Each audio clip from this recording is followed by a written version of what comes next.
Whoa, slow down in the comment section. I actually have a good point here. I'm not just clickbaiting you guys. Yeah, let's get right into this. Lesson from the brain, seeing the beauty through the.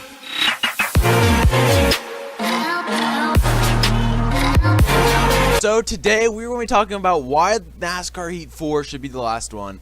Now, NASCAR Heat 3 has already been made, so I don't think there's really a way to implement this. But in NASCAR Heat 4, they could very easily do this. So, look at games like Rainbow Six Siege, Fortnite, and I can't think of a third game. Maybe Call of Duty, not Call of Duty.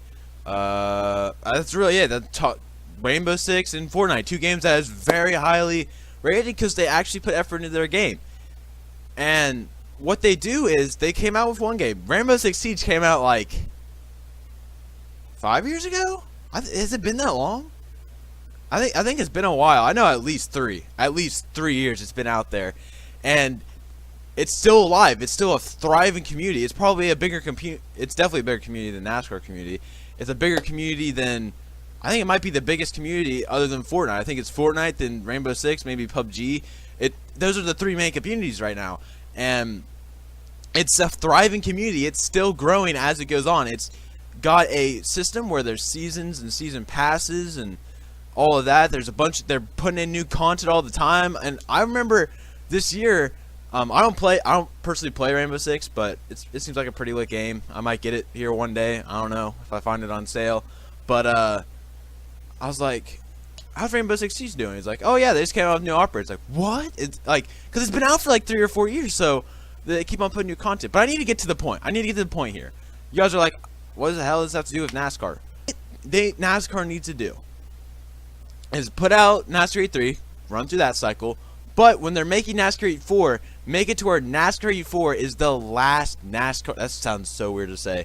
The last NASCAR Heat. And what I mean by that is what they can do is they can make NASCAR Heat 4, make improvements while this it goes on and goes on, season goes on, etc., etc.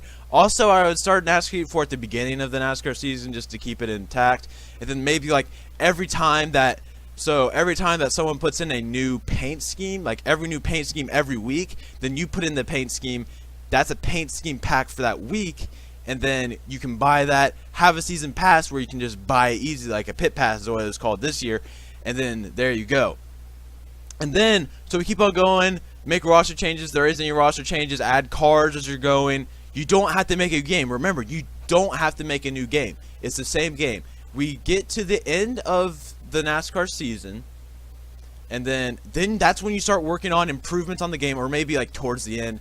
Maybe you should actually start it in the summer. Actually, you probably should start a little bit earlier than that, but start making improvements on the game on the side. Have a, I don't know if they have enough money for this, but have a team of developers still working on the game, the current game, and then have another team of developers, if of course they have the money for that, or have somebody working on the other game, well, the other season, I guess you should say.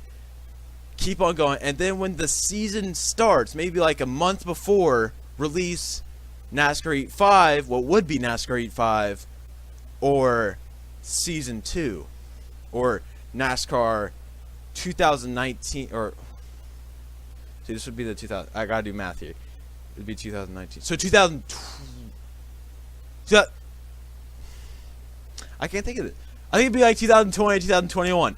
Release the season update for that. Then that has all of the new cars, has all of the like roster changes, has all of has some graphics improvements, have some abilities improvements maybe, like, and then like you don't have to make a completely new game, and then you have to pay, but you have to pay for it. That'd be the thing. You could buy a season pass, like that's basically worth another game, and you have to pay $60 for that, and then every time there's a season, then you don't have to pay for it. So then you have like basically that's $120 that they're paying for the game, and then the other seasons. So it's still a profitable thing. And then also if you buy a pit pass, make that like, I don't know, $20 to $30. So then every week when there's a new car, like let's say Chase Elliott reveals a Nestle Pure Life scheme, yeah, definitely, reveals that, then, and Brian Blaney does a Minute Maid scheme, there's a Boston Celtics scheme from Paul Menard. That's the first one I could think of.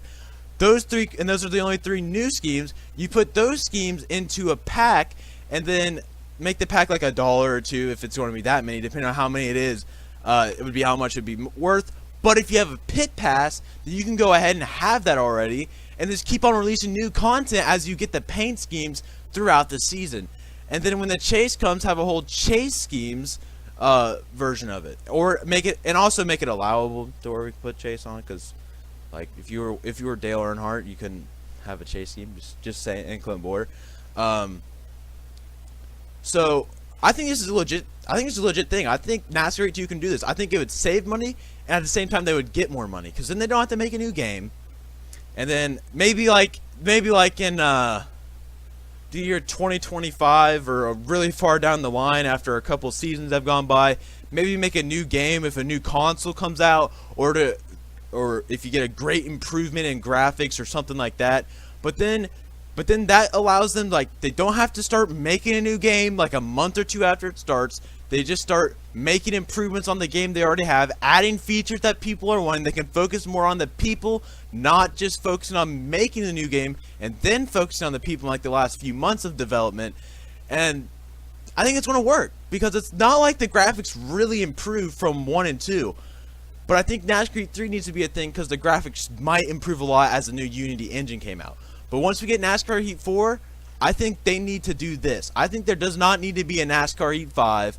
I think we need to have a NASCAR Heat 4 where we just improve every season. The cycle just goes through, and then maybe at 2025, 2026, maybe at Xbox 2 or Xbox 720 or PS5 comes out, then at that point we will go ahead and make a new game upgraded to those graphics. I don't know. Tell me what you guys think. I think it's a great idea. Thank you for watching. I'm sorry for not making a Chicagoland review or a Sonoma review, or not posting for 2 weeks. I haven't been home, and the Chicagoland, I was going to do it, but it's a little bit too late, and I wasn't really remembering anything. So it was like a 20-minute video of me looking up stuff on the tablet that just probably isn't fun. So I hope you guys enjoy, and I hope y'all do a review next time. Peace out.